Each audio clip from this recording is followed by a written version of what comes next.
Bueno, muy buenas noches nuevamente. Ahora sí vamos a iniciar. Eh, bueno, primero que todo, quiero agradecer a cada uno de los asistentes por participar en estas sesiones de semillero.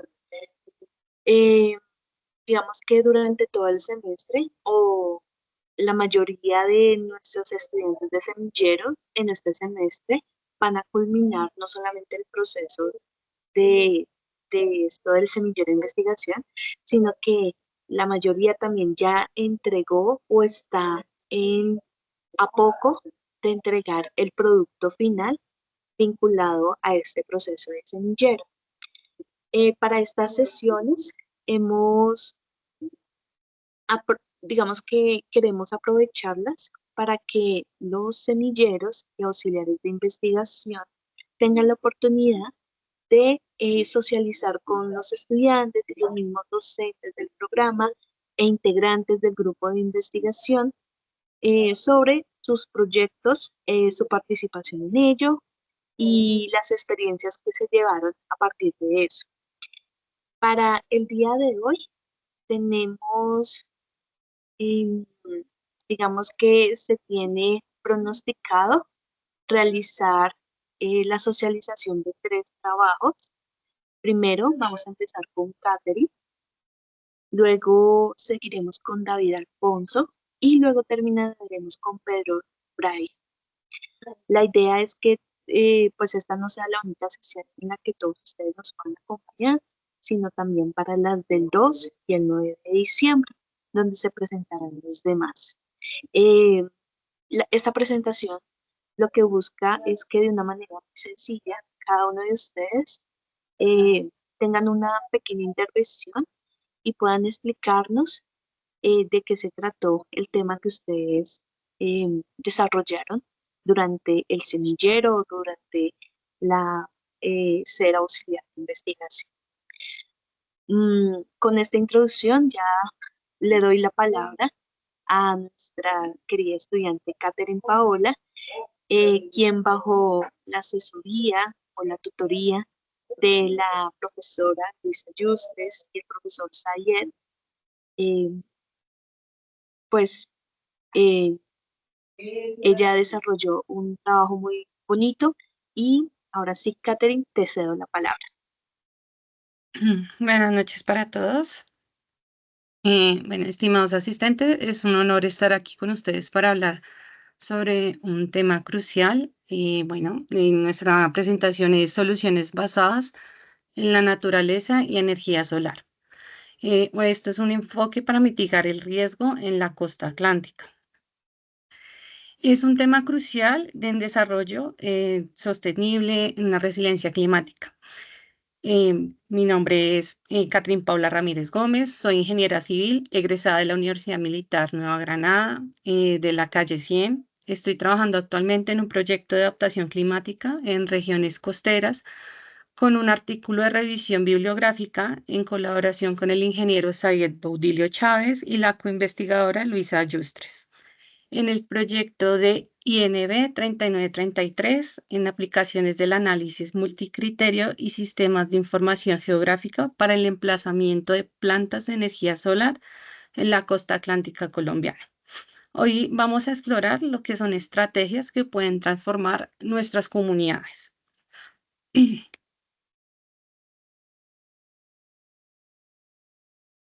Bueno, en las soluciones basadas en la naturaleza ofrecemos múltiples beneficios, desde la mejora de la calidad del agua hasta la reducción de la energía convencional de energías limpias costeras. Estas iniciativas no solo preservan el medio ambiente, sino que también generan impactos positivos en las comunidades locales. Estos enfoques permiten abordar desafíos ambientales, sociales de manera simultánea en los que se puedan trabajar para estas comunidades. El objetivo de esta presentación es principalmente exponer estrategias prácticas que combinen soluciones basadas en la naturaleza, la energía solar, para mitigar riesgos y mejorar una sostenibilidad en la costa atlántica. También vamos a analizar casos de éxito que ilustren el impacto de estas estrategias y cómo estas pueden mostrar resultados en los ámbitos para mitigar zonas de erosión complejas de nuestra propia comunidad, que es en la costa atlántica, que en nuestra investigación.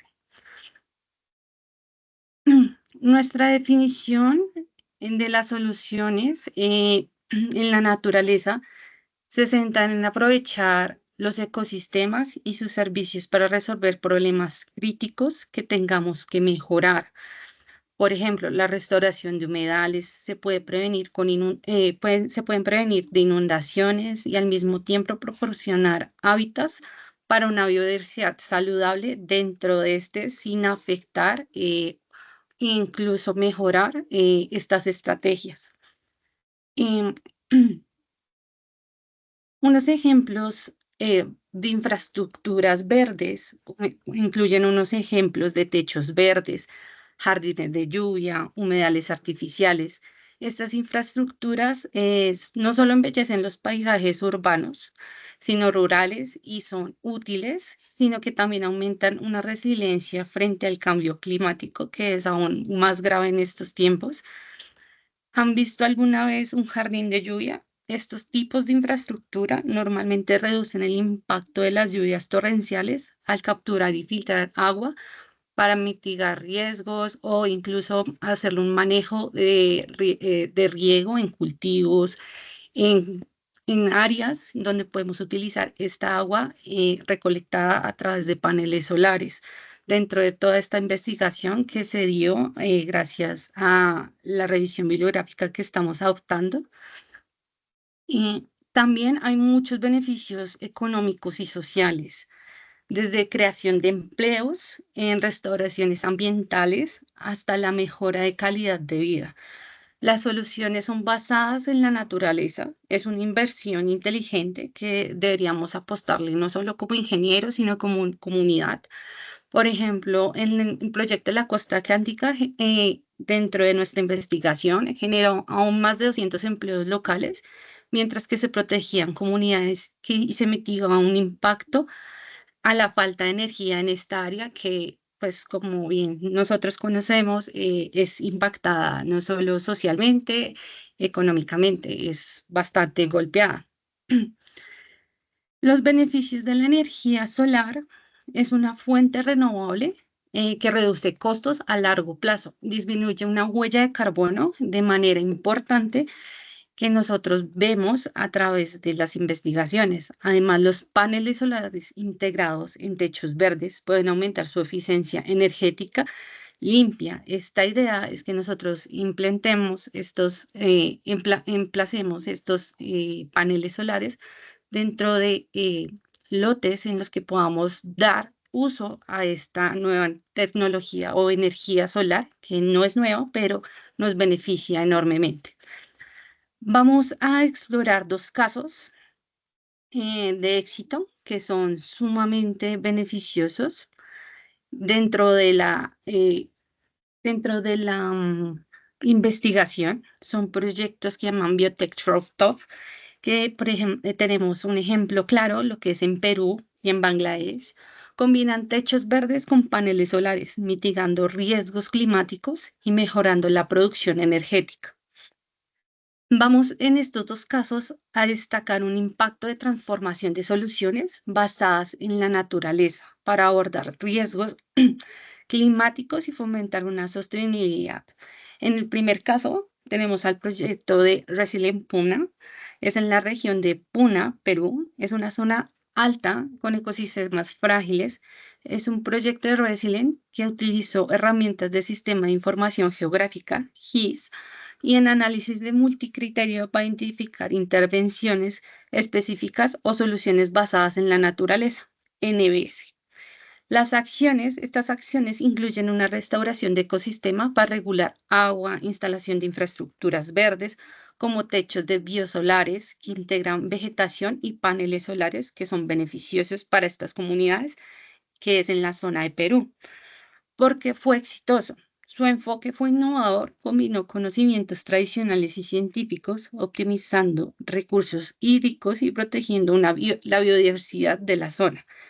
Además, involucró indirectamente a las comunidades locales, garantizando soluciones que fueran culturalmente relevantes y prácticas sin alterar su diario. Estos resultados hablan por sí mismos dentro de nuestras investigaciones que tenemos soportadas mayormente con una disponibilidad de agua, resilien eventos extremos como sequías y resultados, que esos resultados hay veces de estos paneles también son sostenibles en áreas rurales que son implementados dentro de la zona de Puna, en Perú. Nuestro segundo caso es en Bangladesh, que tenemos como cita comunidades, una comunidad costera, que es una comunidad resiliente, que son vulnerables en zonas costeras. Estas estrategias normalmente son combinadas de manejo de riesgo y tecnología solar, demostrando son esenciales en algunas intervenciones clave, incluyeron paneles solares comunitarios para garantizar energías durante emergencias, junto a la conservación de manglares, programas de preparación para ciclones, que esta región también afronta grandes y nosotros como podemos tomar como gran ejemplo e implicarlo en nuestra zona costera. Este proyecto logró con un resultado sobresaliente gracias a un enfoque integral de las uniones de instituciones locales, está en una educación ambiental a la parte de comunidad, una tecnología solar donde se involucraron todo tipo de personas para dar esta educación. Además, es una resiliencia social que se fortaleció al proporcionar una fuente de energía confiable para estos refugios durante estos desastres que sufre esta zona en Bangladesh, que es una zona costera. El impacto fue una reducción de la dependencia de combustibles fósiles, mejora de una seguridad alimentaria, un fortalecimiento significativo en la infraestructura verde costera. Dentro de esta, estos casos ilustran cómo la innovación, la combinación de participación comunitaria, local, pueden hacer una gran diferencia tangible a la adaptación climática y sostenibilidad. Estos proyectos son un ejemplo claro de cómo podemos hacer una innovación dentro de nuestras costas y podemos transformar nuestras ciudades costeras. Bueno, dentro de estas comparaciones hay otras fuentes de energía, fuentes no renovables, energía solar limpia, sostenibles, que no dependen de recursos finitos y reduce significativamente las emisiones de gases invernadero, que es lo que nosotros queremos implementar, generar y concientizar, dar como un sustento científico y relevar y dar conocimiento a esta información. Nosotros, ¿qué es lo que queremos integrar? Es una restauración de ecosistemas con energías solares, que creamos un área que no solo generen energía, sino que también mejoren la calidad ambiental frente con estas investigaciones que se realicen. Un ejemplo son restaurar manglares, combinar esta acción con instalaciones solares, pueden proteger las costas y pueden proveer energía limpia en estas comunidades. Proyectos exitosos y son los paneles solares en estas áreas urbanas o rurales que se han demostrado dentro de la investigación, dentro de la revisión, que pueden ser altamente efectivos para reducir el impacto climático y estas iniciativas aumentan la conciencia ambiental en estas comunidades que son gran partemente golpeadas. Hay una resiliencia climática que se fortalece al combinar soluciones basadas en la naturaleza y la energía solar.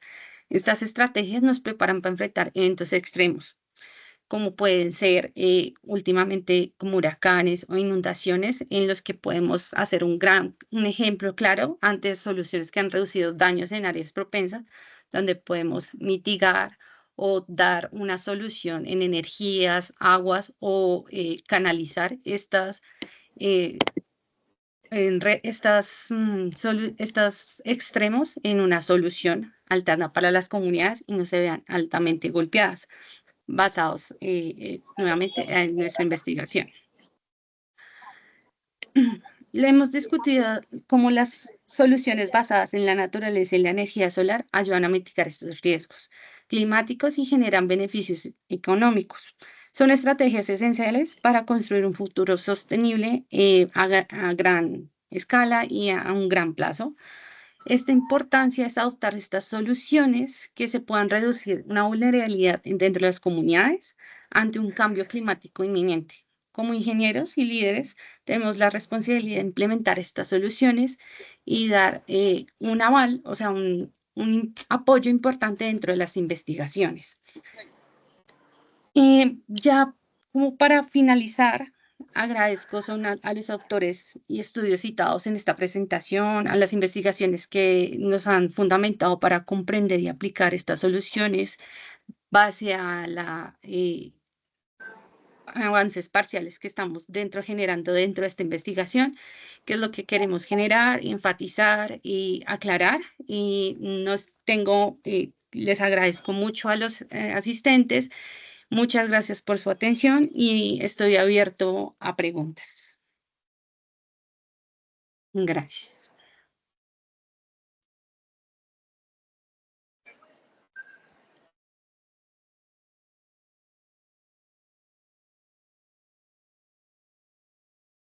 Muchas gracias a ti, Catherine.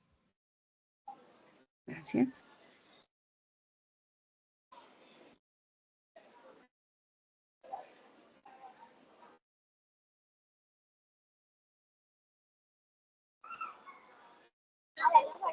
Catherine, muchas gracias. Lamento este momento, estos segundos de silencio. Estaba probando mi micrófono, pero muy bien. Muchísimas gracias por esa transmisión de conocimiento, que aunque es un espacio muy pequeño, estoy seguro que muchos de los que estamos aquí presentes nos llevamos una buena impresión de lo que has desarrollado en el proyecto y lo que tú has aprendido. Antes de seguir con el orden del día, me gustaría invitar a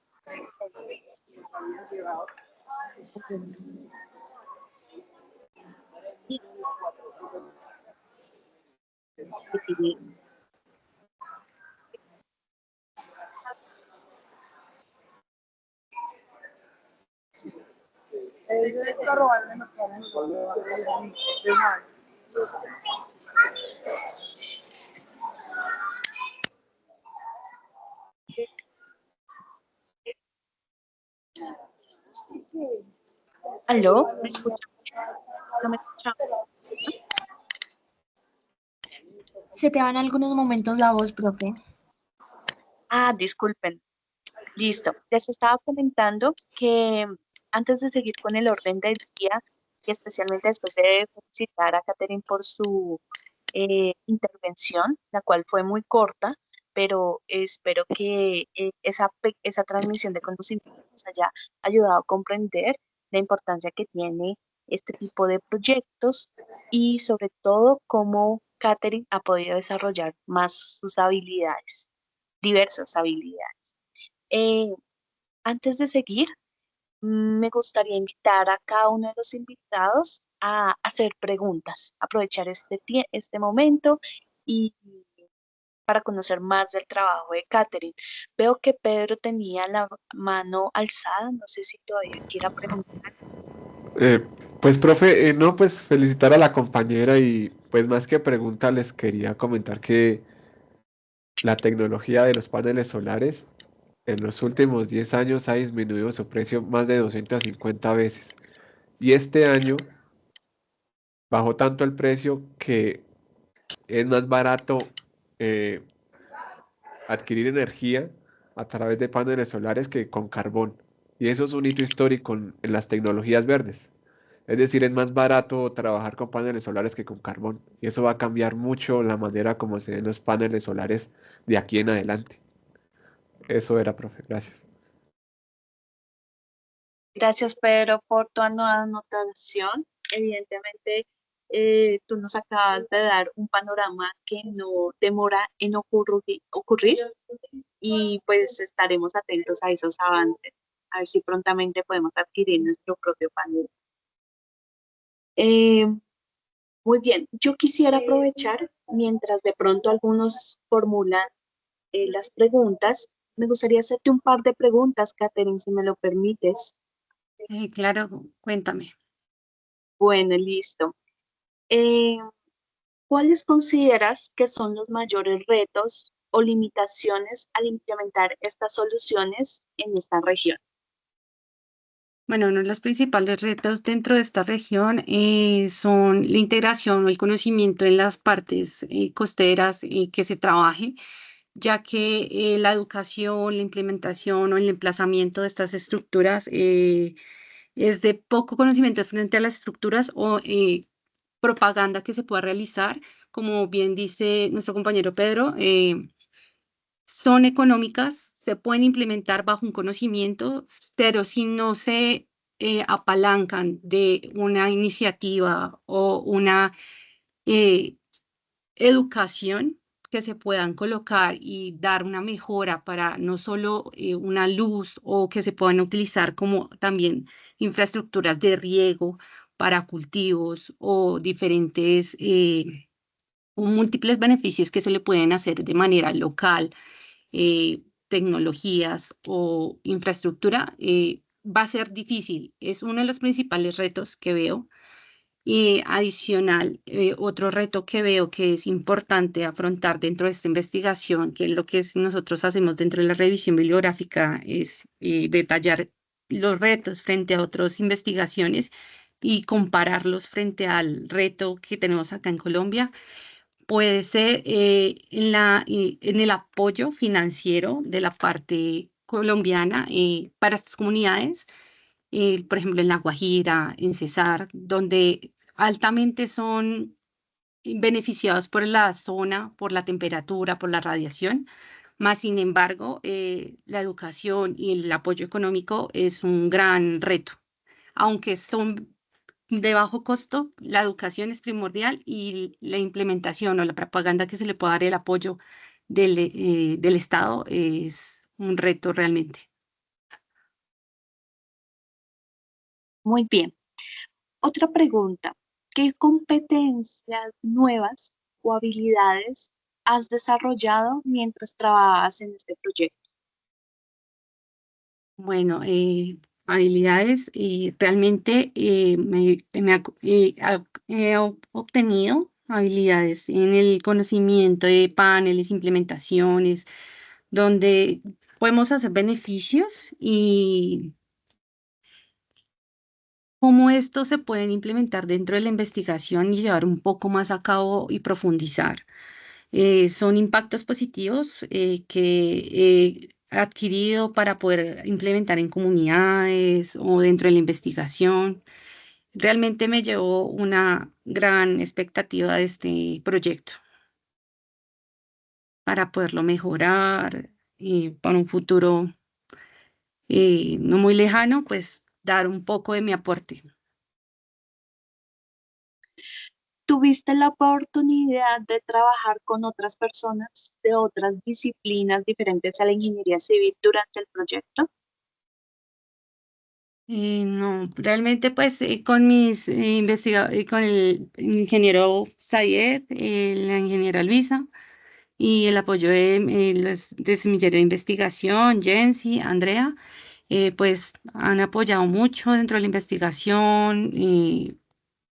Con ellas, no realmente dentro del ámbito, he basado información gracias a las bases virtuales de la universidad, de otras bases que me han facilitado de otras universidades, pero no, pues por ahora lamentablemente, pues dentro del alcance he gestionado y manipulado la información para dar una información verídica hasta el momento. Listo, Catherine, muy bien. Voy a darle la palabra al ingeniero Javier. Sí, buenas noches a todos. Felicitar a Catherine por la presentación, por participar de esta sesión, primeramente. un tema muy interesante que sin duda hoy en día tiene mucha importancia por el tema del cambio climático y de la energía, ¿no? Que es lo que hoy en día es lo que está como marcando la agenda de muchos gobiernos. Quería preguntar y, bueno, comentar al mismo tiempo que una de las dificultades, digamos, de la adopción de este tipo de energías, eh, creo yo que es el, digamos, el costo inicial, a pesar de que Pedro señaló que han disminuido para una persona, digamos, eh, tener este tipo de energía por paneles solares representa un alto costo inicial y a veces, digamos, no hay políticas gubernamentales que apoyen, digamos, esa transformación. Sí, es más fácil como suscribirse a la energía, al proveedor de energía local y pagar una cuota mensual que a largo plazo pues puede resultar más caro, eh, pero no hay como unos incentivos. Quería saber si dentro de la investigación que ustedes hicieron, actualmente el gobierno subvenciona o apoya este tipo de adopción de este tipo de energías. Buenas noches, Javier. Y bueno, dentro de la investigación, nosotros tenemos unos artículos base que son de Santa Marta. Hay una implementación en donde la empresa de energía, ellos sí, ellos implementan, dan iniciativa, más sin embargo, pues el costo de implantación, disculpen, de la infraestructura lo asume el usuario. Inicialmente lo asume el usuario.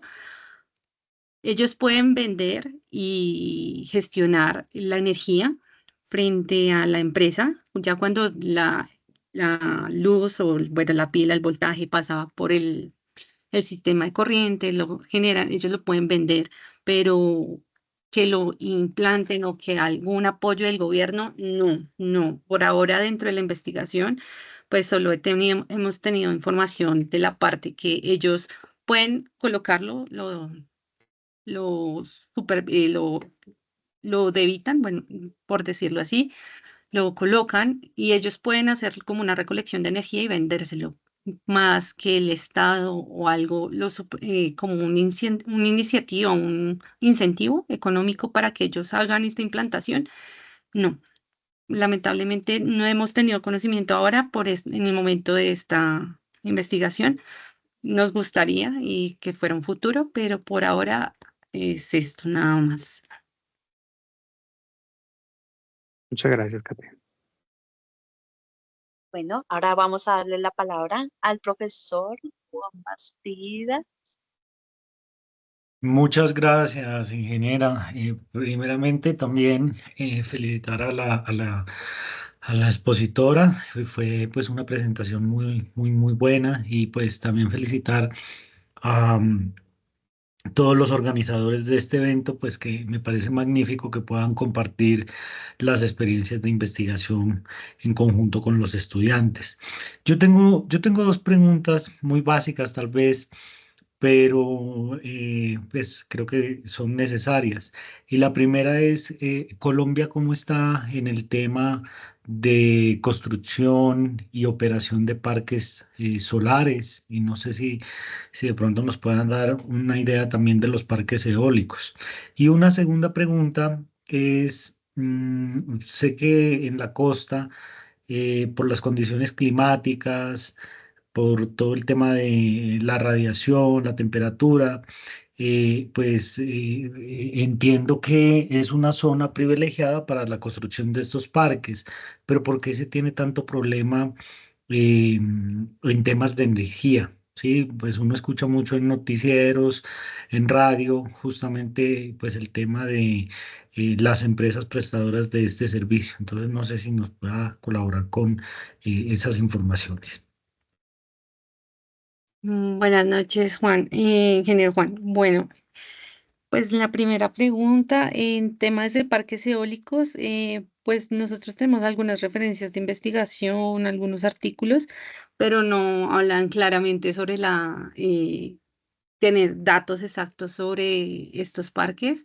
Más sin embargo, tengo unos datos que son de parques solares que se implementan pues en Ecopetrol, que son plantas, pero que alimentan, son energías limpias que ellos están implementando, empresas privadas que implementan esto, que están como dando esta iniciativa, este ejemplo, más sin embargo, pues como reitero, digamos, y lo enlazo con la segunda pregunta, em, el Estado pues no da un incentivo o una educación apropiada a estas comunidades, que es lo que pues en un futuro se genera y que se implementen. Pues los costos, yo como opinión personal, del tema de la falta de energía, pues son empresas, licitaciones, contrataciones que realmente pues hacen o se ven noticias, se conoce que son problemas locales de robo, intersecciones, conexiones erróneas,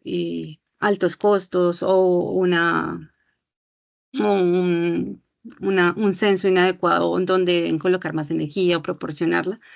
Más sin embargo, pues tener un dato como que yo pueda sustentarte con una investigación y un artículo, pues no tengo, más sinceramente solo es mi opinión.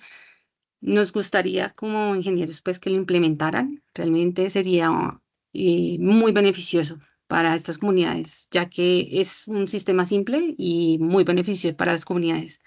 Pero no podría darte como más información, lastimosamente, señor Juan. Pero espero pues si tienes alguna otra duda, pues yo pueda, digamos, frente a la investigación, yo con todo el gusto te la puedo resolver. Profe Luisa, tienes la palabra. Listo. Digamos que para entrar un poco más en resolver esas dudas, el problema de la costa, ingeniero Juan, es que qué pena voy a hablar un poco de política y de mandos políticos, desde el gobierno de Santos había un problema con la licitación específicamente con la empresa que tenía. Eh, Todos saben que, bueno, o si no, no saben, la empresa, las conexiones que, que priman en la costa son ilegales. Entonces, hicieron la cuantificación de por cada punto legal habían 3 ilegales, lo que hacían que los costos de energía se dispararan. En el gobierno de Iván Duque, eh, él tuvo que tomar una medida de contingencia. Dicha medida de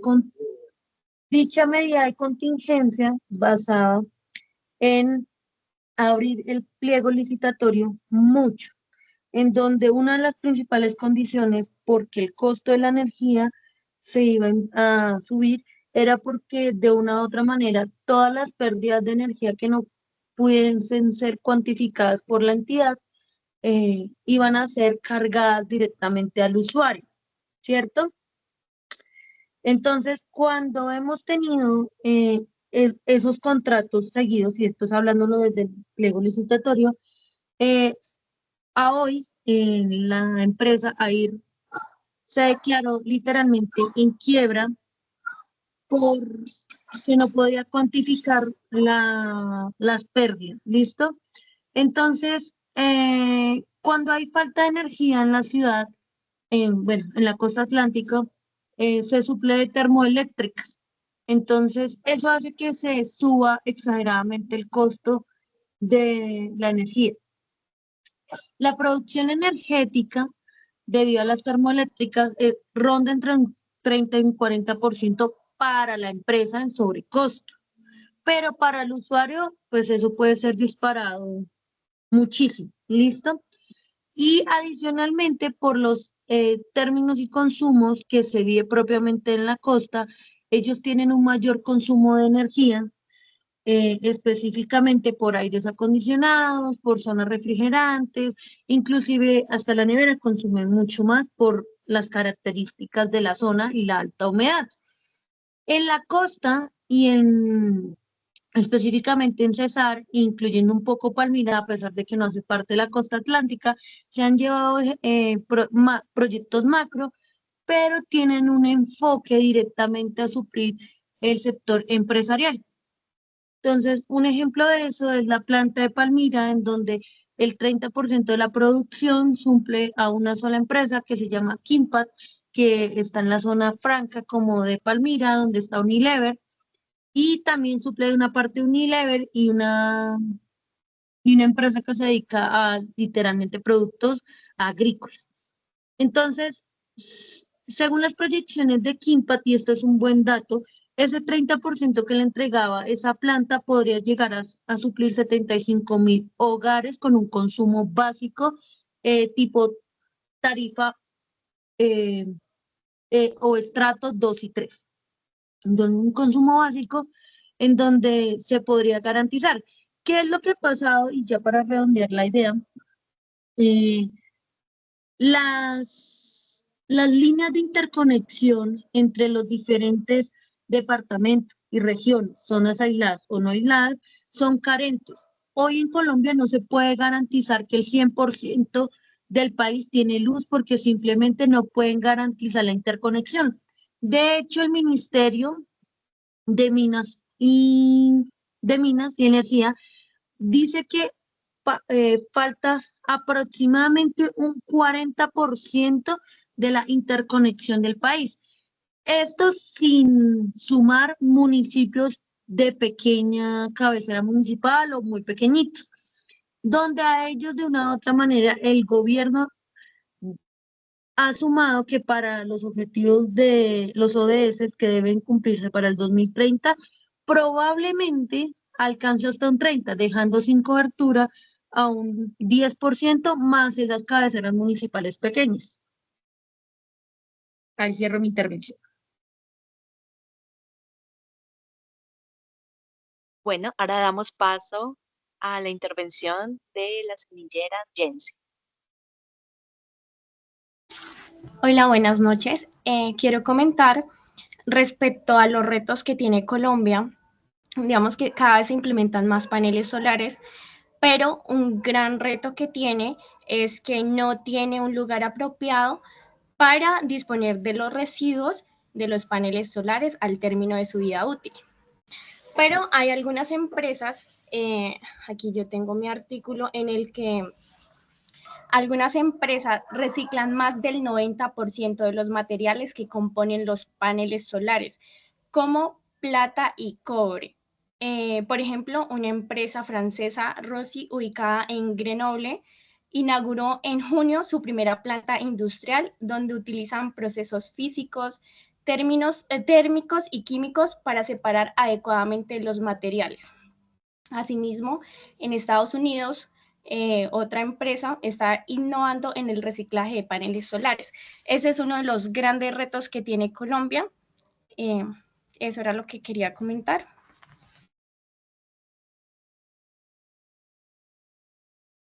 Gracias, Jensi. No, como para redondear como también la idea, es cierto, Jensi y Andrea, ellos han investigado también junto con nosotros en la investigación, teniendo en cuenta que los paneles solares en el reciclaje, como para reciclarlos, es un paso inicial.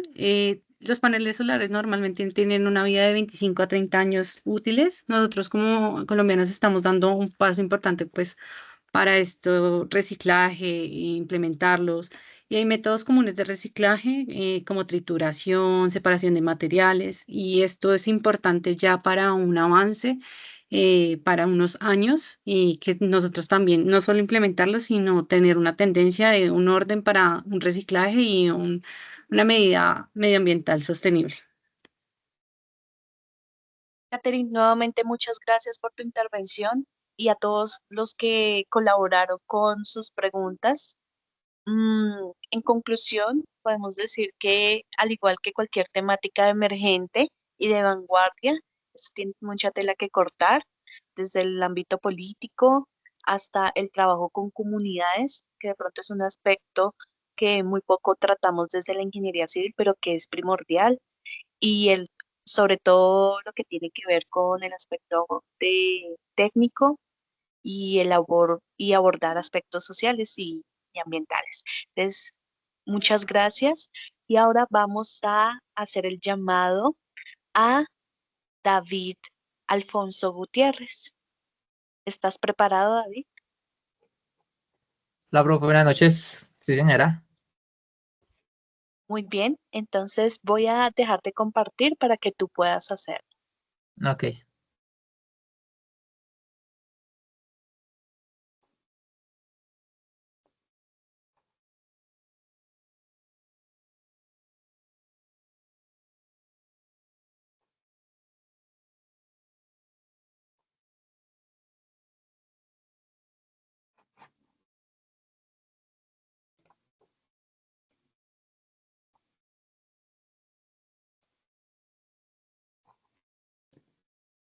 Ahí se ve la presentación. Sí, David, la estamos viendo en pantalla. Te sugiero que la puedas colocar en modo presentación.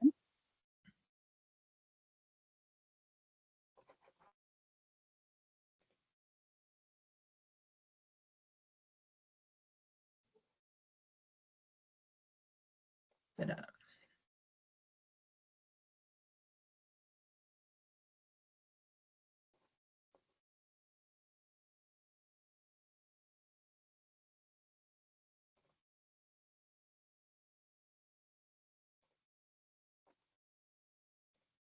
Mientras nuestro compañero David eh, comparte su pantalla, voy a informarles que en el chat del Teams les copio un enlace para que registren su asistencia.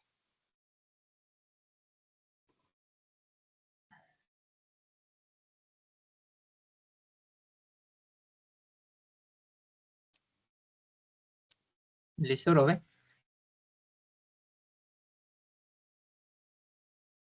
Ahí estamos viendo muy bien. Ah, ok. Listo. Entonces, ¿comienzo? Sí, David, puedes comenzar. El público es todo tuyo. Listo, muchas gracias. Bueno, primeramente que todo, buenas noches para todos. Mi nombre es David Gutiérrez, estudiante de 10º semestre de Ingeniería Civil. Pues hoy vengo a compartir un trabajo que pues, se realizó con la tutoría de la profesora, la ingeniera Joana Carolina, y la asesoría también del profe Javier Yesid. El título se llama El índice de condición de pavimento en la vía K en un estudio que se hizo en el kilómetro 0 al kilómetro 2, mediante la aplicación del uso de herramientas SIC. Entonces, como una introducción básica, podemos hablar que pues, las vías tienen que ver mucho en la calidad de vida, ¿no? Generan un impacto en la seguridad, salud, empleo, oportunidades económicas, actividades recreativas, pero ellas obviamente pues necesitan un mantenimiento, necesitan una gestión eficaz, programación de revisión de carreteras y prioridades en el plan de mantenimiento, ¿no? De cada una de ellas. Para esto se habla algo de una gerencia de pavimentos, que es el uso de herramientas pues, que nos ayuden a facilitar y a tomar estas decisiones, ¿no? Eh, su materia prima es un sistema geográfico y donde podemos realizar unos análisis espaciales, donde podemos hacer una visualización gráfica del estado de las vías y más que todo, pues la importancia del SIC es poder hacer una planificación de los problemas de transporte y tomar unas decisiones pues adecuadas. Una relevancia de los SIC en la gerencia de pavimentos, pues primeramente hablamos del sistema de información geográfica SIP, obviamente es la herramienta principal donde podemos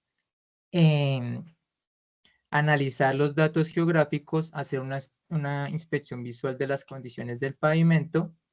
A este podemos incorporarle datos del sistema del pavimento, datos con georreferenciados, podemos subirle capas del inventario vial, podemos a través de esto poder ver imágenes satelitales, ortofotos, y a partir de esto determinar la condición después de un análisis, la condición del tratamiento de la carretera, que se me pasa solito, no sé por qué, la evaluación de la tasa del deterioro del pavimento y así planificar sus costos. A partir de eso, poder programar una rehabilitación estructural el cual es de gran importancia pues para saber las partes técnicas, su diseño y anticiparnos a las necesidades presupuestales futuras. Un antecedente es en la ciudad de Quebec de Canadá, un ejemplo donde ellos utilizan esta gestión para 500 kilómetros de carretera. No sé por qué se pasa solo, perdón. La red vial de ellos pues tiene una gran degradación, pero a la par tiene un gran crecimiento del tráfico y sus vías son muy antiguas. Entonces, pues el tráfico ha aumentado sus residencias, entonces el tráfico aumenta mucho. Su presupuesto anual es muy limitado. Espera, me va a tocar así.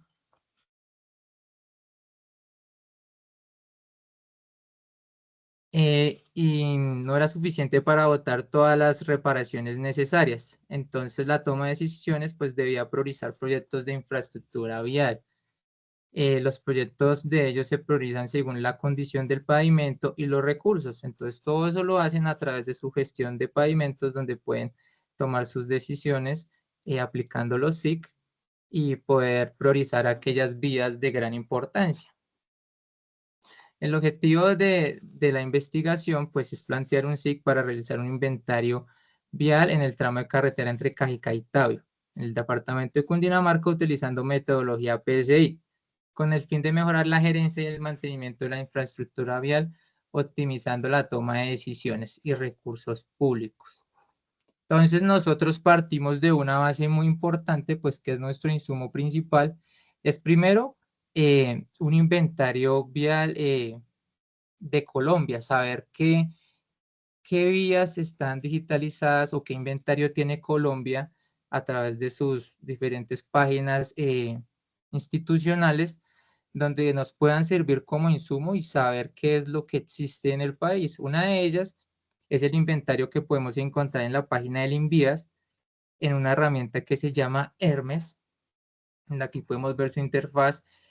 Hermes nos muestra las vías principales de Colombia, nos muestran sus atributos, nos muestra las características de la vía, pues el nombre de tramo, concesiones, material de la vía, pero pues solo nos muestra las principales. Esto como un insumo. En el GIGAC en Colombia en Mapas, vemos que ellos también manejan la parte del Hermes, o sea, como que insumo, en la página de Liga en Colombia en Mapas podemos ver también la misma red vial principal, de las vías principales de Colombia. Y en el DANE sí fue un poco más específico lo que se encontró, porque en el DANE encontramos vías que nos asimilaban a las primarias, secundarias, terciarias y residenciales. Entonces tiene una gran, abarca más cantidad de vías y tipo de vías del país. Entonces todo esto lo tomamos como insumos principales y como zona de trabajo escogimos la Sabana Centro. Entonces todas esas bases de datos que recopilamos de los insumos y identidades del Estado que existen para la parte de las vías, hicimos un estudio de las que pertenecen a la Sabana Centro de Cundinamarca. Entonces acá podemos ver en la siguiente diapositiva que de color amarillo en el mapa podemos ver las del DANE y de color rojo podemos ver las de INVIAS. Como les comentaba, de color rojo son las vías principales y de color amarillo ya podemos ver las vías que pertenecen a secundarias, terciarias y residenciales, entre otras categorías. Entonces, como primera base, hicimos ese inventario para la parte de la zona de la Sabana de Cundinamarca y de ahí tomar un punto de partida para la investigación. Entonces, nos dimos cuenta que al unir esos dos shapefiles que se llaman o capas de vías ya digitalizadas, utilizando el software ArcGIS, que fue lo que utilizamos para poder visualizar toda esta información geográfica, y nos dimos cuenta que al unirlos son 3.700 tramos de vías que podemos encontrar en esa parte de la zona de la Sabana Centro. Entonces, ellos vienen con una serie de atributos ya adicionados, como el nombre, el tipo de vía, como decía, residencial, primaria, podemos ver en la imagen el tipo de calzada, el material, digamos en este caso podemos ver pavimento, que es para las de primer orden, y el número de tramo. Entonces, esto es importante saber, sobre todo la categoría, porque dependiendo de la categoría de la vía, podemos intuir el diseño que se deben hacer. O sea, la construcción de una vía primaria no es igual a la secundaria, a la terciaria o a la residencial. Todos tienen diseños de vía diferentes. Entonces, para un tipo de mantenimiento o construcción o reparación, entonces es importante saber esas características. A partir de esto, tomamos muestras de varias vías utilizando unos plugins o herramientas adicionales que se le instalaron al ArcGIS. En este caso, el Street View, para visualizar esas vías y visualizar su estado. Esto también se puede hacer, digamos, al principio se intentó con ortofotos, pero se decidió con Street View. Esta investigación la iniciamos el año pasado. Entonces, vimos que las fechas del Street View estaban muy actualizadas, junio del 2023, entonces eran unos mesecitos apenas desde la toma de esas imágenes. Entonces hicimos una inspección visual por donde pasaba el Street View, escogimos 3 vías secundarias, un tramo de vía de la vía Cajicá-Tabio, de la vía Guaymarí-Chía y vía Zipaquirá-Cogua. A la final decidimos escoger la vía Cajicá-Tabio por su importancia, por el nivel de tráfico. Obviamente es una vía principal, una vía secundaria pero une dos, es un tramo importante para Cajicá y Tabio y es muy transcurrida diariamente, entonces es de gran importancia. Además, su estado no está muy bien, como lo pudimos observar. Estas son imágenes que sacamos de la vía donde podemos observar sus fallas. Acá podemos ver una falla por piel de cocodrilo y otra por, se me va el nombre, agrietamiento. Entonces, son tipos de fallas que pudimos ir identificando y que a partir de ese tramo que escogimos de 2 kilómetros, empezamos a utilizar el manual, aplicarle el manual del PSI. Entonces, la idea era poder hacer un análisis de la vía sin necesidad de ir a campo, sino simplemente desde acá utilizando esas herramientas SIG que nos proporcionan ese análisis. Nosotros, partiendo del manual, digitalizamos ese manual y creamos uno propio, pues basándonos en ese, donde podíamos ir haciendo esa inspección. Me voy a adelantar aquí un poquito a la siguiente, donde nos hablan de las longitudes de muestreo. Obviamente nosotros desde el programa podíamos medir la longitud de la vía y la longitud de los daños que podíamos ir encontrando en la vía. Entonces, para este ancho de calzada, que era de 6 metros, nuestro tramo longitud de unidad de muestreo era de 38.3. Entonces, aquí en el esquema vemos los 6 metros, 38.3. En la primera parte, pues vemos las abscisas, que es la longitud del área de muestreo, y los tipos de daño según el manual, del 1 al 19. Nuestro nivel de severidad, que es baja, media, alta, que se representa con las letras L, M y H. Y en esta segunda parte de este formato, vemos los tipos de falla existente. Este formatico es para cada tramo de 38,3 metros. Entonces acá los daños que se iban identificando se iban poniendo. Un ejemplo, el 10, el 1, el 7 y el 11 según esta tablita. El 10 es grietas longitudinales y transversales, 1 piel de cocodrilo, 7 grieta de borde y 11 el parcheo. Acá podemos ver que es la cantidad y la severidad. La cantidad la medimos en áreas o en longitud según lo que nos indicaba el manual, porque algunas son por áreas o otras son pues lineales. Y el tipo de severidad, H, O, L o M, como sabemos es baja, media o alta, aquí como dicen el nivel de severidad. Pudimos automatizar algunas partes de los cálculos aquí en la hoja de Excel y otras pues también guiándonos de las gráficas del manual para poder tener nuestros valores deducidos, nuestro valor deducido máximo y así tener nuestro PSI para este tramo. Entonces, para este tramo, Como ejemplo, pues obtuvimos un PSI de 63. Cabe recalcar que en la vía, pues en esos 2 kilómetros obtuvimos 52 tramos a los cuales pues se les aplicó la misma dinámica. Como mostraba aquí unas tablas del manual, vemos que pues debemos clasificarlo mediante rangos del PSI y una preclasificación para la actividad que necesitamos o necesitamos saber para realizarla. Para este caso, el 63, pues vemos que está en un rango bueno, según estos rangos de clasificación, y que en esta preclasificación se necesita un mantenimiento periódico. Entonces ya sabemos en qué estado está el PSI y sabemos qué tipo de actividad debemos realizar en este tramo número 1.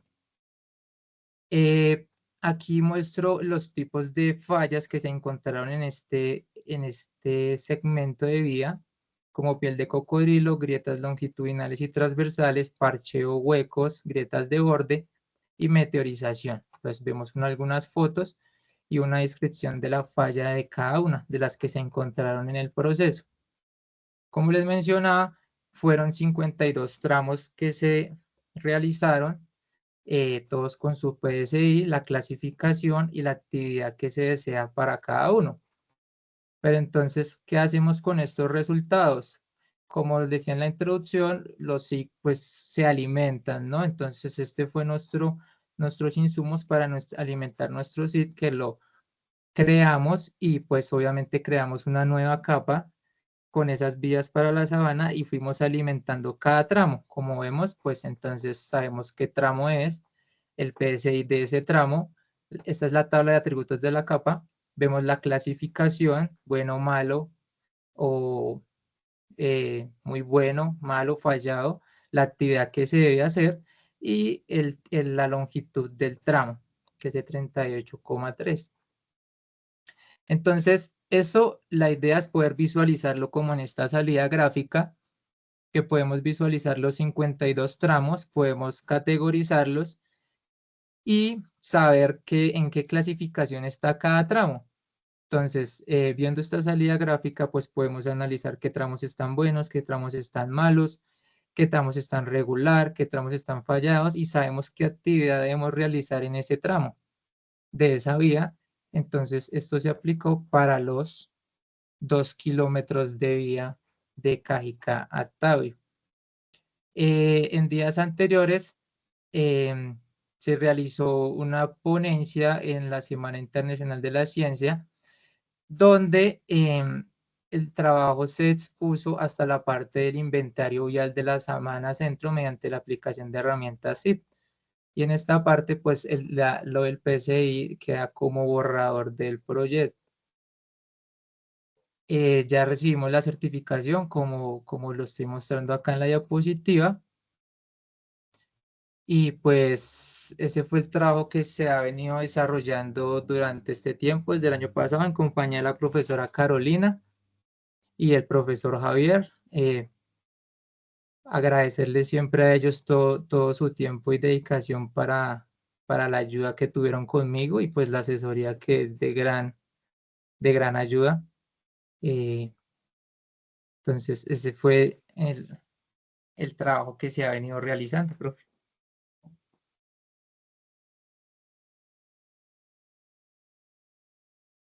David, muchísimas gracias por tu intervención.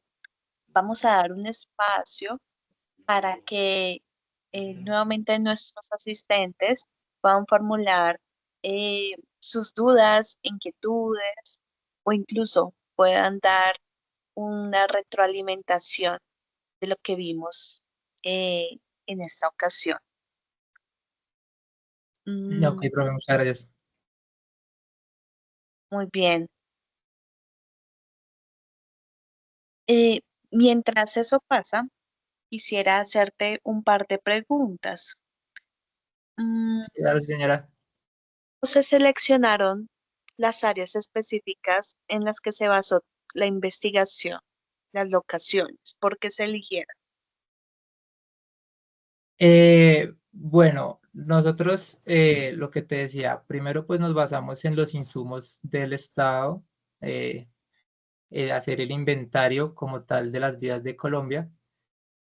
Em, al principio, entonces, después de unificarlas, pues decidimos investigar la parte de la zona de la Sabana Centro.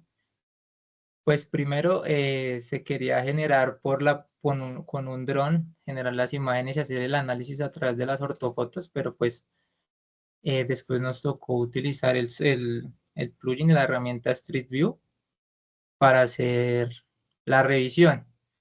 Bueno, pero para llegar a esa vía, pues tuvimos que hacer una revisión de todas las vías de la sabana. O sea, lo que hicimos también fue acortar la zona de muestreo, pues porque pues teníamos las vías de todo Colombia. Disminuimos esa zona de muestreo a Sabana Centro. Y después de ahí empezamos a hacer la indagación de todas las vías, mirando el estado, la fecha del Street View, a cuál podíamos hacer el análisis. Entonces fueron varias, fuimos descartando, tuvimos 3 que pues eran secundarias. Revisamos el estado y sobre todo también la fecha del Street View era muy importante. Y sobre el tráfico, obviamente la importancia de la vía, o sea, la cantidad de carros que transcurría diariamente, el flujo vial que tenía esa vía. Entonces fue importante para poder tomar esa decisión de escoger esa vía de Cajicá.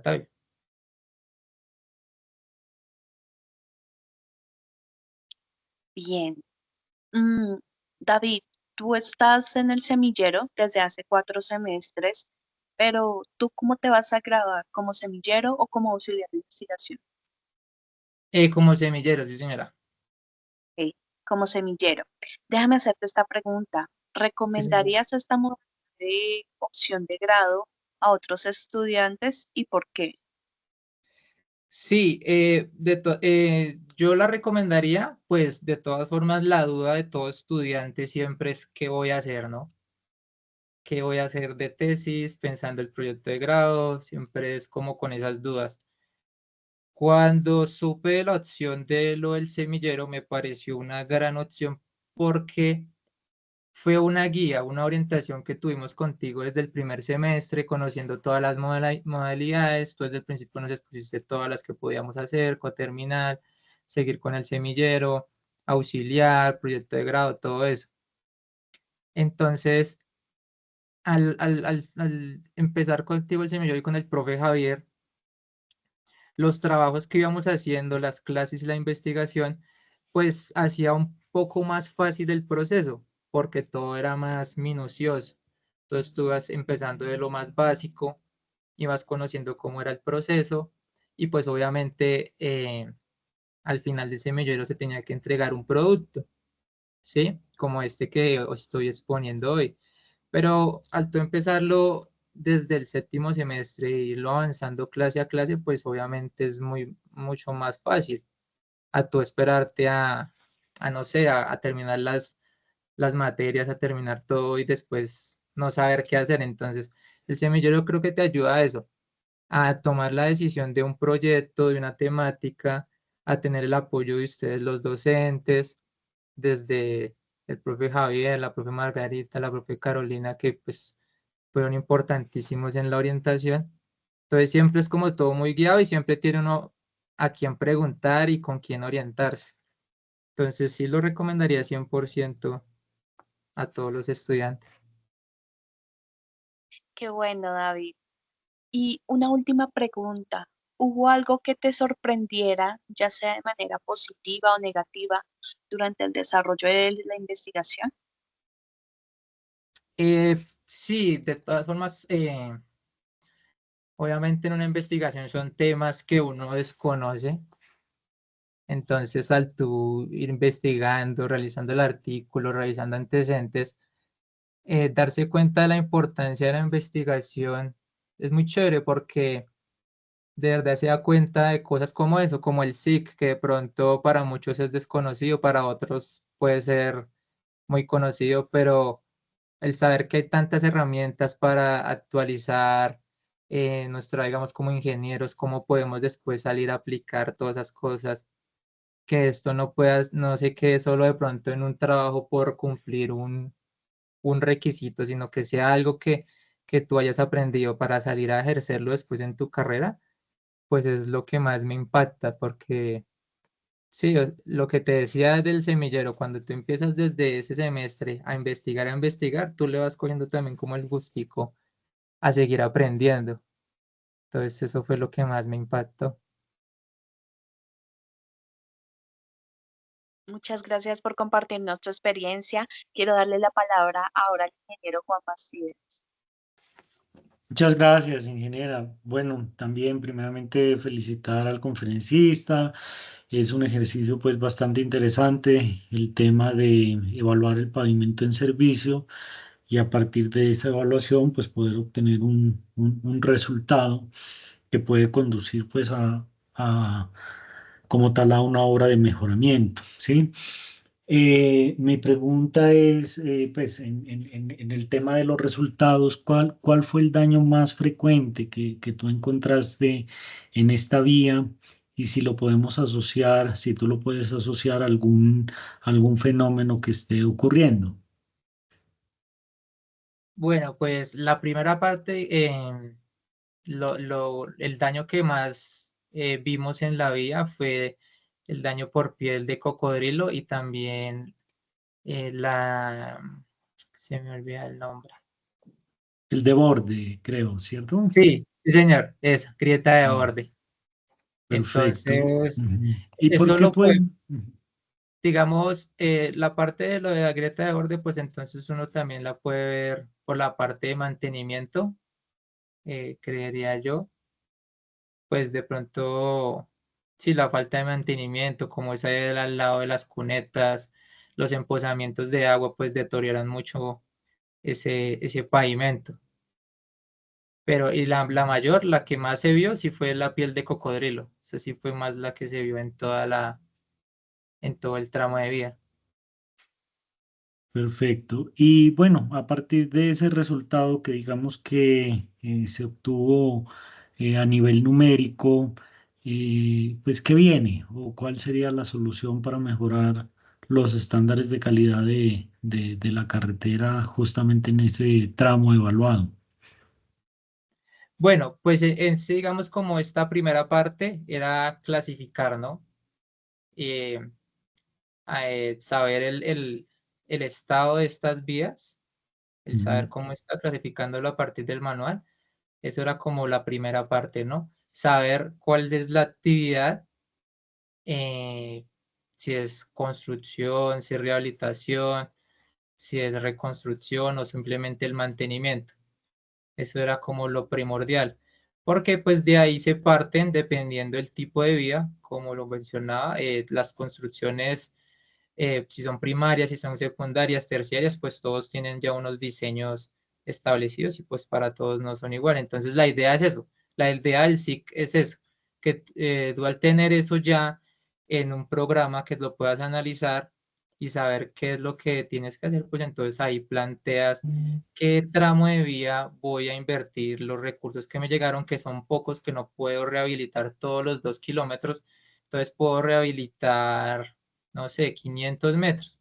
Entonces, ¿qué tramos de vía voy a invertir esa plata? ¿Cuáles están más malos y cuáles necesitan esos recursos? Listo, entiendo. Una última pregunta y es en temas de la precisión, porque justamente cuando uno hace la evaluación de pavimentos en servicio y aplica el método PSI o el método VISIR, pues al final uno tiene que determinar las áreas o las dimensiones de los daños, ¿sí? La extensión. Pero en este caso, pues como no se realiza directamente en campo, sino a través de la herramienta que tú nos comentas, ¿qué tan preciso es? Eh, Pues lo que comentábamos, al principio pues iban a utilizar ortofotos, pero entonces después como segunda opción se utilizó, eh, porque digamos, primero nos basamos, pues era una vía que podíamos visitar ahí en corto tiempo y pues también sabíamos su longitud, entonces como que nos basamos en algunos parámetros de medidas que ya conocíamos y después fuimos a medirlo a través de la aplicación y pues las medidas nos daban muy similares. ¿Sí? Un ejemplo, en el ancho de la vía sabíamos que era 6 metros y cuando lo medíamos en el programa nos daba así, casi los 6 metros exactos. Y al hacer la medida de las fallas, pues nos daban medidas muy coherentes. Entonces, creo que para el ejercicio sí nos funcionó.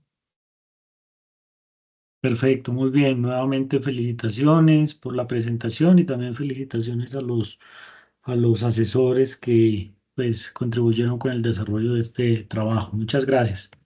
Vale, muchísimas gracias a usted. Nuevamente, David, muchísimas gracias por tu intervención, por esa transmisión de conocimientos y te deseamos los mayores éxitos porque de aquí en adelante lo que viene es cosechar esos éxitos profesionales, por supuesto personales, y así es como todos queremos que nuestros semilleros se encaminen. Profe Muchísimas Javier, gracias. tienes la palabra. Sí, solo quería felicitar a David por el trabajo y principalmente a la profesora Carolina también. O sea, los dos han hecho un trabajo excelente. Eh, digamos que no tuve la oportunidad de acompañar así tan de cerca como lo hizo la profesora Carolina del trabajo de David, pero ha hecho un muy buen trabajo. Gracias. Muchísimas gracias, profe, y de todas formas, sí, pues la asesoría que su merced nos brindó también fue muy importante para el desarrollo del trabajo. Muchas gracias.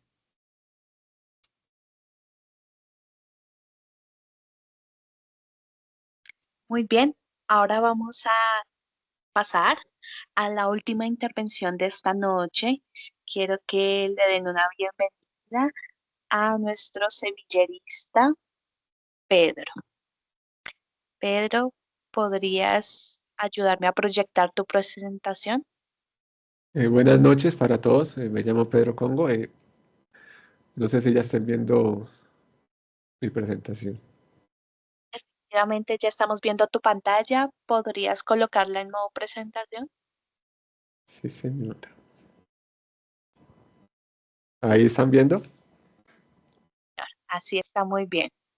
Listo, Bueno, Pedro. Tienes como les decía, me toda- llamo Pedro Congo.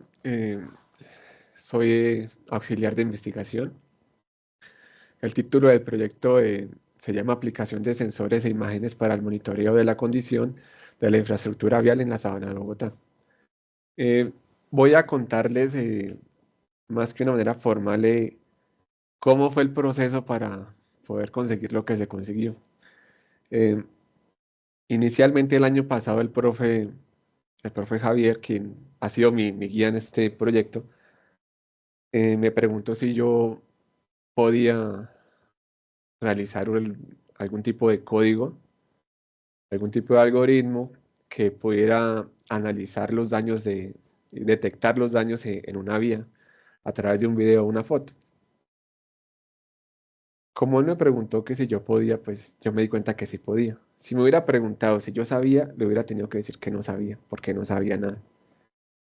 Entonces, arrancando desde esta situación, el profe pues confió en mí y me dijo, pues preséntese a ver si pasa para el tema de auxiliar de investigación. Y pues eh, logré el puesto de auxiliar de investigación. Entonces, ¿cuál era el plan? Era, como les digo, generar un algoritmo, una IA para evaluar el estado del pavimento. Entonces, en este trabajo, sé que es como una parte de varios trabajos, de varios auxiliares y de, pues obviamente, de los profes, que creo que se va a presentar o se quiere presentar en esta conferencia que se va a hacer ahorita en diciembre. Espero que se pueda presentar. Bueno, uno de los retos más importantes que yo tenía era, bueno, ¿cómo arranco o de dónde saco yo un algoritmo para poder realizar esta tarea que yo no sé hacer, pero sé que puedo hacer? El profe me comentó en algún momento que había un algoritmo que se llamaba YOLO 2. Entonces, de ahí me agarré.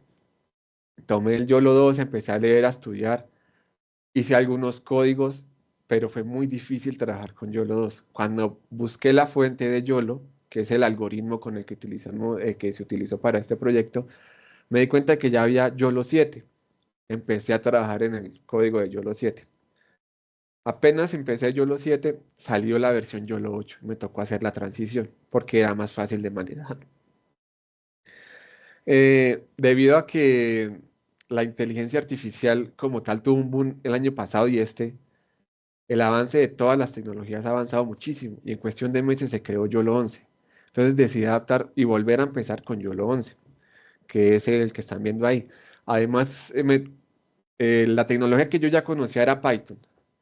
Entonces me tocó aprender otras tecnologías porque no las conocía bien para poder iniciar toda esta aventura que de verdad no tenía ni idea cómo manejarla.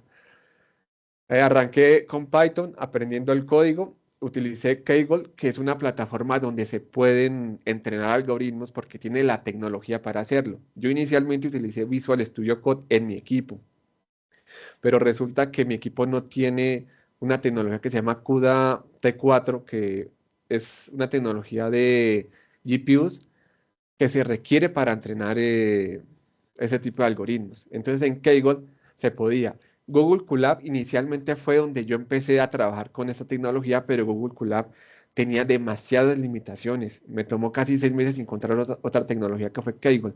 En Kaggle podía utilizar 2 GPUs al tiempo, aprender a utilizar 2 GPUs al tiempo con código y además aprendí a utilizar RoboFlow para gestionar lo que son los datos.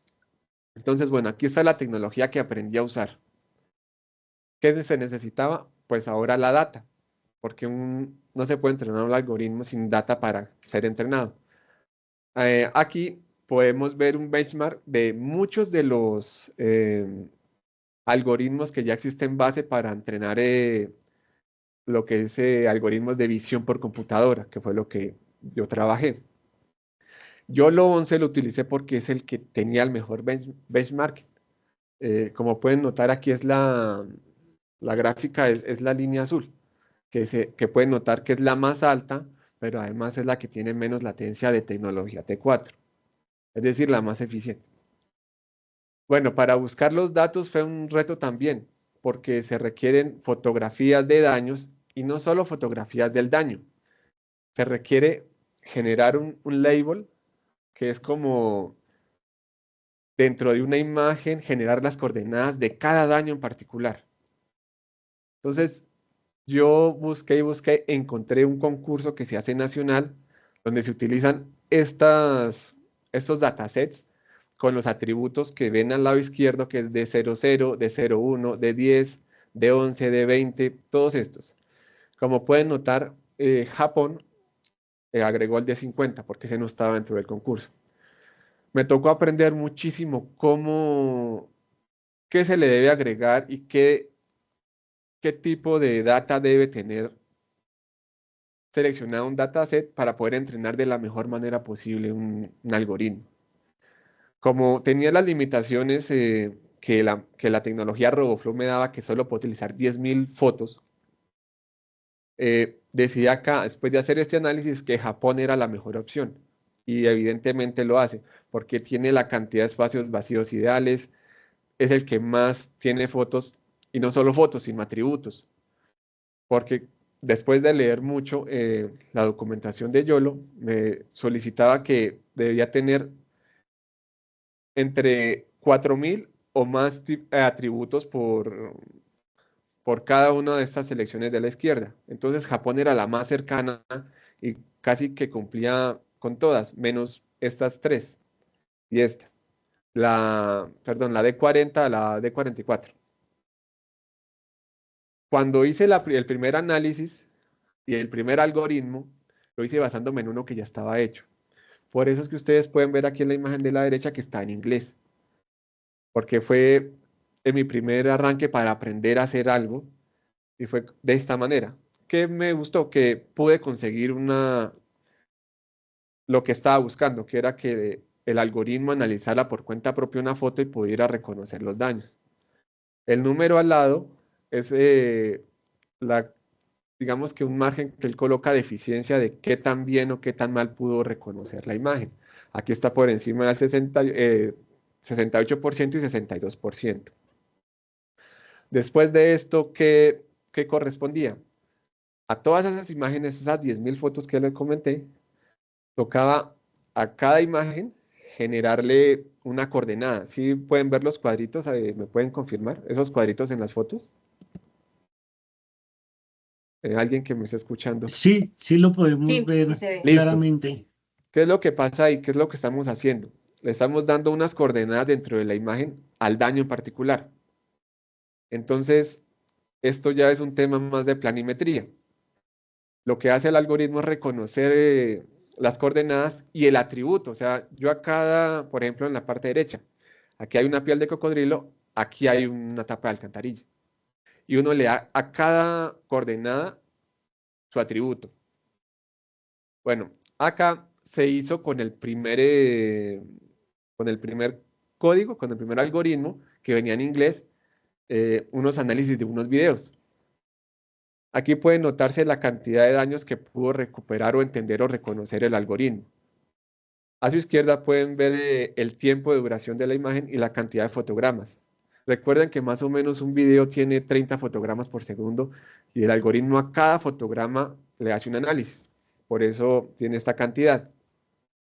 Eh, Aquí podemos ver otros resultados. Yo dejé en la foto, si pueden ver, ahí no hay un daño. Es otra cosa. ¿Qué es lo que pasa? Que como las fotos que se tomaron inicialmente venían en un formato casi horizontal, una foto vertical con dron no alcanza a reconocer muy bien el daño. Sin embargo, era importante hacerlo notar. Y si pueden notar, en este video hubo muy poquitos daños reconocidos. Este fue un video que yo hice cerca de mi casa como prueba, donde tiene muchos daños, pero porque tiene una ventaja estratégica. Yo lo hice a pie. Entonces, el video queda mejor grabado. Bueno, ¿qué les cuento? Estos son más o menos las conclusiones que yo pude hallar en mi trabajo, en lo que yo entendí de lo que fui aprendiendo.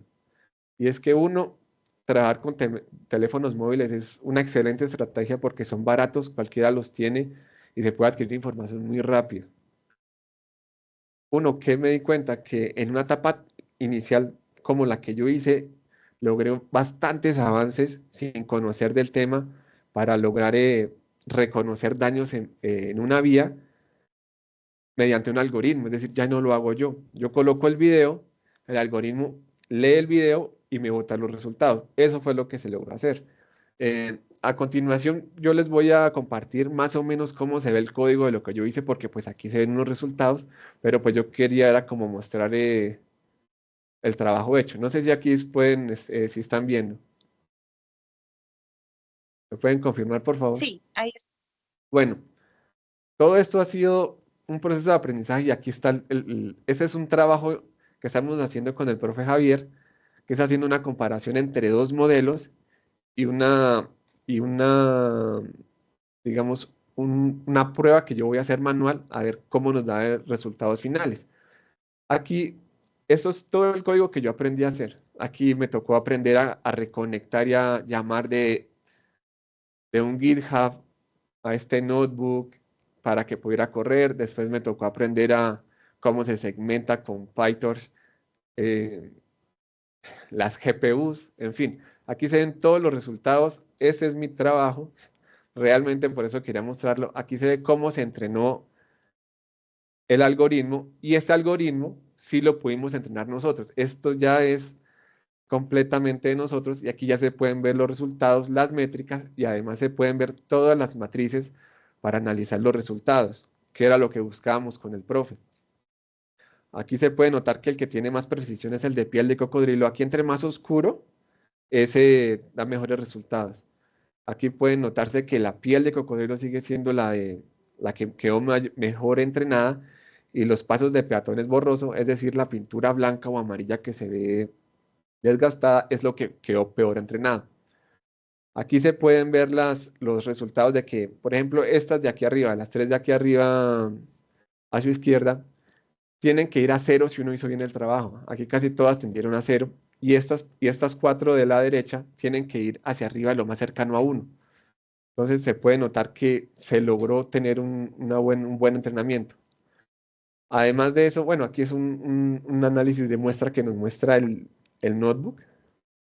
Otra cosa que logramos hacer fue con otro código cambiar los atributos y cambiar los nombres. Aquí ya quedó en español. Ya fue otro código para poder cambiar los nombres de todos los archivos XMLS, los 39.000, y pasarlos a formato YOLO sin dañar las coordenadas. Eso fue otra tarea. Pues ya se logró conseguir. Aquí ya, mire, ya todo viene en español, ya presentado por nosotros. Aquí ya vienen todos los resultados. Y este fue más o menos mi trabajo. Eh, aquí, ¿qué más? Yo creo que con esto, no, acá. Acá se puede ver otra tecnología que aprendí. Aquí se puede ver cada una de las imágenes con su label o su atributo y a su lado izquierdo el nombre. Como pueden ver, cuando señalo ya aparece el tipo de daño que está atribuido a ese label. No sé si alguien tiene alguna pregunta. Yo ya con esto cierro. Muchas gracias. Pedro, muchas gracias.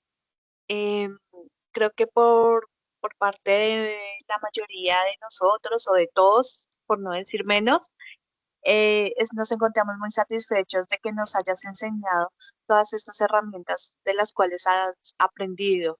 Sabemos que tienes un perfil. En algún momento tú nos comentabas que eras programador o eras muy bueno programando. Me disculpas ahí la poca certeza que tengo, pero mm, la verdad es que nos has dejado asombrados. Mm, bueno, como ya terminaste, mientras el público pueda formular alguna de las preguntas que está interesado evaluar, eh, perdón, evaluar no, sino realizarte, me gustaría hacerte un par para ti. Entonces, recuerdo que al inicio de la presentación nos mostraste una serie de herramientas tecnológicas que ensayaste o utilizaste. ¿Hubo alguna combinación específica de herramientas o tecnologías que resultó ser particularmente efectiva para el desarrollo de tu trabajo? Sí, profe. Inclusive tuve que aprender porque era casi que obligatorio hacer una conexión entre tecnologías. Por ejemplo, el algoritmo YOLO está alojado en GitHub. Me tocó aprender a llamar desde mi notebook a GitHub para que conectara el algoritmo. Después me tocó aprender cómo conectar RoboFlow a mi notebook para que el dataset se conectara a través de la nube. Y todo lo hice en Kaggle porque tiene eh, las GPUs gratuitas y me las permite trabajar por 8 horas seguidas porque uno cree que se demora poquito entrenar un algoritmo, pero se demora muchísimo. Entonces, esa conexión fue casi que obligatoria. Y esas tres fueron las que me permitieron trabajar mejor.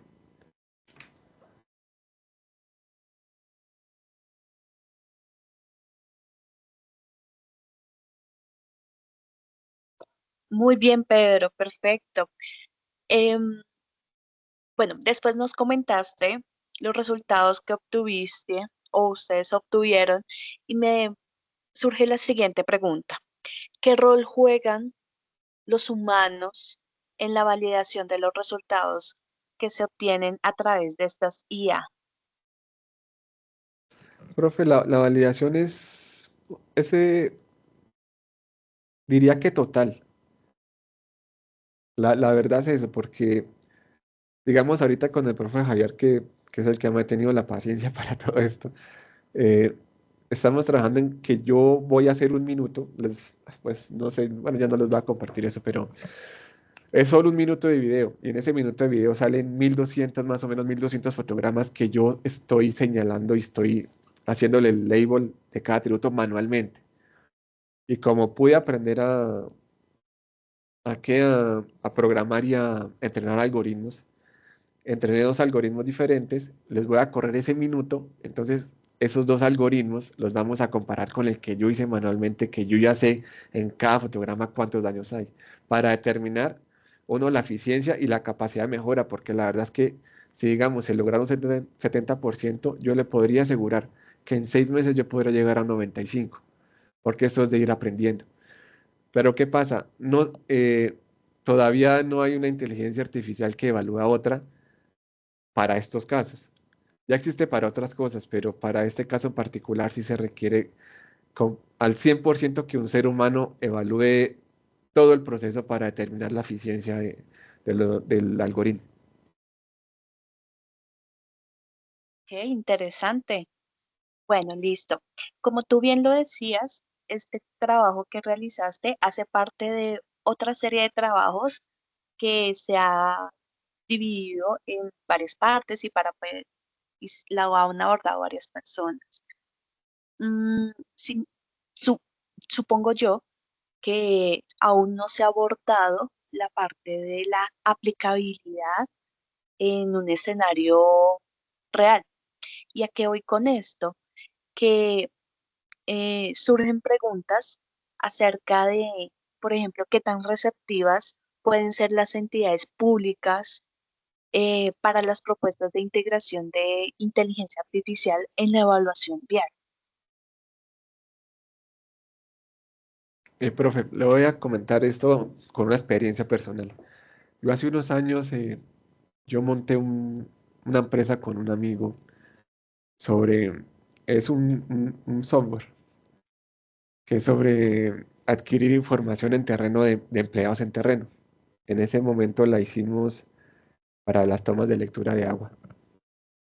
Entonces, ¿qué se buscaba? Que a través de un teléfono la persona registrara los datos y toda esa información llegara de una vez a la oficina, pero ¿qué ventajas estratégicas tenía? Le tomaba no solo foto al medidor, sino que también tomaba fotos perdón, el análisis de la georreferenciación y le enviaba a la empresa dónde estaba la persona ubicada. Es decir, porque muchas personas que tomaban las lecturas mentían y colocaban de mentiras, entonces con eso se podía saber dónde estaba ubicada la persona.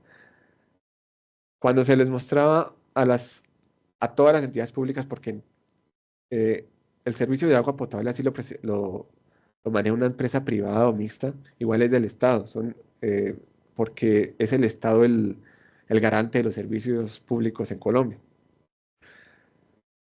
Todas las personas cuando vieron los resultados, vieron el control que podían obtener y la facilidad y la velocidad, ninguna se negó, ninguna le pareció un mal proyecto. Ellos no entienden cómo funciona la cosa ni cómo funciona la tecnología, pero ver la herramienta que ellos tienen para hacer las cosas más rápido les parece genial. Y estoy seguro que con esto también, si se presentara, si se propusiera, también les parecería genial porque optimiza de una manera muy eficiente el analizar los daños de una vía para tomar decisiones. Pues ese es mi punto de vista personal. Y es un punto de vista muy válido y de hecho confiamos en que así es.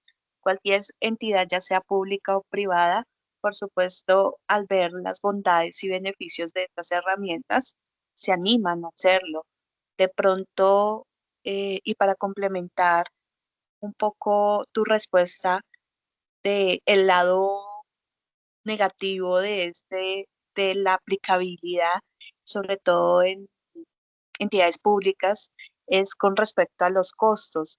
No sé si eh, eso implica que los costos sean una consideración significativa para no poder finalmente optar por estas herramientas y más bien por técnicas tradicionales. No sé qué pienses ahí. Profe, bueno, inclusive es al contrario. Una de las razones, yo le voy a seguir contando del ejercicio que nosotros presentamos. Cuando nosotros montamos ese proyecto, lo montamos para empresas pequeñitas, para empresas que no podían pagar esos proyectos enormes que sí puede pagar en el Tolima o Codensa. Bueno, todas las entidades grandes que pueden pagar un software enorme. Nosotros solo era el software que valía muy poquito y como lo que se llama una SaaS, un Software as a Service, que es conectarse a Internet. Eso era una plataforma web. El único costo que tenían las personas que hacer era realmente un teléfono, porque nosotros buscamos no generarlo con algún tipo de tecnología tipo datáfono porque son carísimos. Entonces a una empresa pequeña no le iba a servir. Nosotros montamos el proyecto con teléfonos de 200.000 pesos. Me acuerdo que valieron 200.000 pesos a la primera empresa que se lo vendimos porque ellos nos pidieron que se los diéramos también. Aquí sería lo mismo, profe. ¿Por qué? S- Estos videos se grabaron con diferentes equipos, pero en su mayoría fueron teléfonos como cualquier persona tiene. Ahora bien, ¿qué pasaría? Usted sabe que en los trabajos el tiempo es dinero. Y con esta tecnología, si se lograra seguir trabajando y llegar a más de un 90%, eh, simplemente sería conectarla a un vehículo y que el vehículo hiciera la ruta y va grabando todo. Es decir, si un vehículo se demora 40 minutos en atravesar la vía, eso se demoraría en hacer el análisis. Ahora bien, esto ya es un tema que lo pensé para el futuro, porque eso ya no hace parte de la investigación. Y es que me di cuenta que sí se puede analizar el tamaño de de los daños. Si se dan cuenta, ahí no está porque pues tampoco fue parte del proyecto, pero sé que sí se podría hacer. Por ende, haría más rápido aún el análisis de daños en la vía, porque sé que el análisis tradicional es prácticamente una persona que va a ir midiendo y pues eso toma tiempo y si toma tiempo, toma más dinero. Pues es también una idea personal.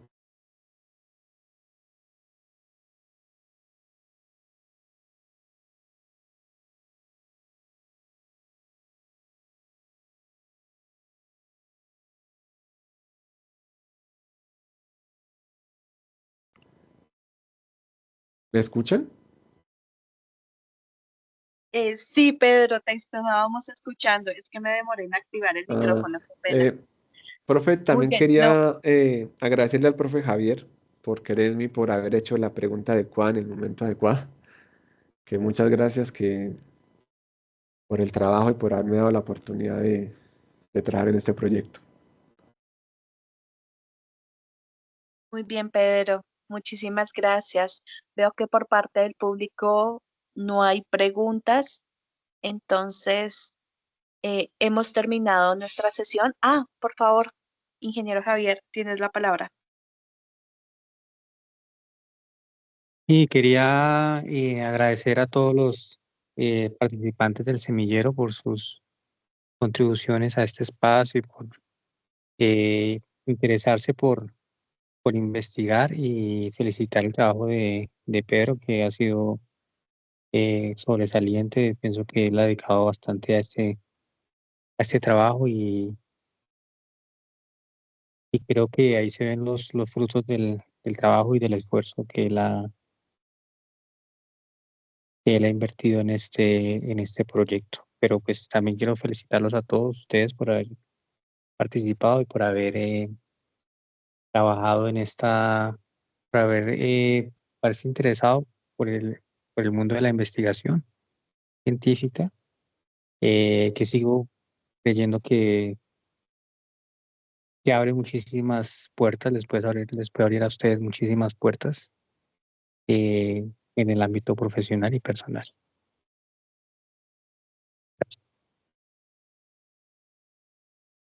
Listo. Entonces, antes de terminar, recuerden, tenemos 2 sesiones restantes en donde buscamos que los que ya terminen este semestre puedan compartirnos sus avances, lo que desarrollaron, los productos que generaron. Para el 9 de diciembre ya tenemos a 2 estudiantes semilleristas programadas, María Isabel, Juana, por lo tanto, la invitación a que ustedes hagan su presentación dentro de 8 días, el 2 de diciembre o el 9, está abierta. Por favor, contáctenme. Tienen nuestros números de WhatsApp. Entonces, para cuadrar. ¿Listo? Muchas gracias a todos por su asistencia.